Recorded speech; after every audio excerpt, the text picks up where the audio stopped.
गरुड़ पुराण की कथा आती है कि यमराज जी एक तोता को देख के हंस गए। तो तोता बोला कोई और हंस जाए तो बात बनेगी, यमराज हंस रहा है। तोते के मित्र थे गरुड़ जी, भगवान के वाहन। तो अपनी पहुंच लगाते हैं ना लोग, जब संकट में आते हैं तो अपनी पहुंच लगाते हैं, जैक लगाते हैं, हाथ पांव फड़ाते हैं। गरुड़ जी को कहा कि भैया तुम कैसे भी एक काम करवा दो। बोले क्या?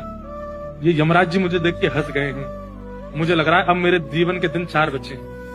तुम कैसे भी भगवान से कहकर के मेरी जो जीवन अवधि है उसको बढ़वा दो, क्योंकि मुझे पता है कि ये यमराज जी तभी हंसते हैं जब किसी को उठाना होता है। गरुड़ जी बोले भगवान से बाद में बात करूंगा, पहले तुम मेरे पास आओ, बैठो मेरी कमर पे। गरुड़ जी उड़ा करके उनको 7 समुद्र पार एक गुफा में ले गए और वहां भीतर ले जाकर के छोड़ दिया। बोले यहाँ रहो, यहाँ कोई नहीं आएगा, और 2-4-10 दिन यहीं बैठे रहना, सब ठीक हो जाएगा अपने आप। मैं यमराज जी से बात करता हूँ, भगवान को छोटे काम के लिए क्यों बोलना? मेरी पहुंच तो सब जगह है। मैं भी रसातल में जाके यमराज जी से कहता हूँ तुझको नहीं लेके जाएंगे, ठीक है?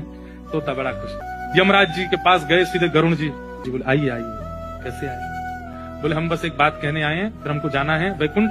हमारा एक मित्र है तोता, मैं बोले अच्छा, तुम उसको देख के हंस गए थे परसों, क्यों हंसे थे? कोई योजना बन रही हो तो मत बनाना।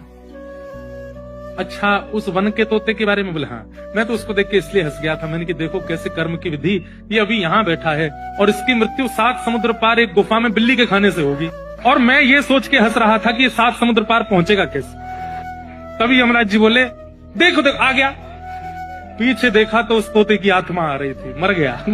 गरुड़ जी बोले मैं ही छोड़ के आया था इसे। आप कौन से जन्म का अब भोग रहे हो आपको नहीं पता है भैया, वो नहीं टल सकती है। इसलिए प्रसन्न रहो, नाम जपो, कथा सुनो, खूब आनंद से रहो।